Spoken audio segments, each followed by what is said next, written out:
Okay, so I was wondering what type of HGH should I be taking for anti-aging? So I want it for skin, hair, nails, and maintaining any muscle that I do have. What should I be taking? So I've heard there's different types of HGH. All right, let's start with just the standard prescription pharmaceutical growth hormone. They're all pretty much the same. Norditropin, Pfizer genotropin, Cyzen, like there's a whole bunch of different actual pharmaceutical ones that you'd get prescribed by the doctor. So that's the starting point. And that all works. And the alternatives then would be something that you take that causes your body to produce its own growth hormone. So you're either taking synthetic growth hormone made in a lab, or you're taking something that causes your body to produce more of its own natural growth hormone. And then back to the lab, you have pharmaceutical, then you have underground generic. Either one is fine. If you have a good generic, it's just as good as pharmaceutical, but generics are more likely to be like not quality or less potency. But then again, a lot of pharmaceutical HGH is also fakes. The fakes, you can't even tell the difference. So I think you're taking an almost equal gamble by using a generic as you are a pharmaceutical, depending on what your source is. Okay, so that's one type. The other type is secretagogue. So you have injectable peptides like growth hormone releasing peptides, GHRP, which would be CJC 1295, ipamorelin, hexarelin, GHRP2, GHRP6. Those are all injections. Most of those just give you a quick pulse of your own natural growth hormone, which is very natural. Then my preference is actually MK677, which is a capsule, tablet, or liquid. It's oral form.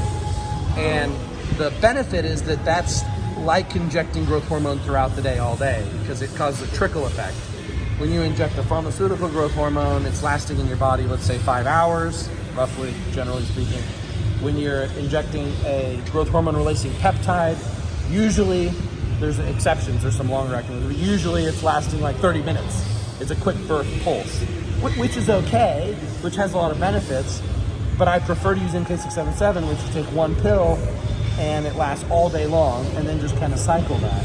So those are sort of the three options. I think you get the most value out of the MK677 pill, but people are very skeptical because they think, oh, it's got to be injected if it's going to work that good. And so I think it's only a matter of time until oral growth hormone secretagogues nearly completely replace pharmaceutical injectable growth hormone. So that's the trend. But you can also use all of them together. So when we're bodybuilders and we're blasting, and I know you said female and anti-aging and stuff is different, but just to know the other extreme, so you have a reference point, a bodybuilder might use injectable growth hormone and MK677 and the growth hormone releasing peptide. Might use all three categories, all three types of growth hormone. Okay, so now I'm putting myself as a woman, anti-aging, convenience, cost, and effectiveness, balancing all those. I'm still going with the MK677 as my first choice. And dosage? 10 milligrams is fine, which is usually one capsule, and some people take up to 30 milligrams, which is usually 3 capsules of 10 milligrams each. But we're talking anti-aging purposes. There's going to be a law of diminishing returns, like a tremendous benefit at 10 milligrams, and it's going to really taper off from there. So if we're being cost conscientious, like for roughly $75, you get 2 months of growth hormone at 10 milligrams per day. And for the orals, am I able to take that all year round like you would the GH? You can, but I just think it's healthier without going, we could talk for hours about it, but I just think it's healthier to take short breaks.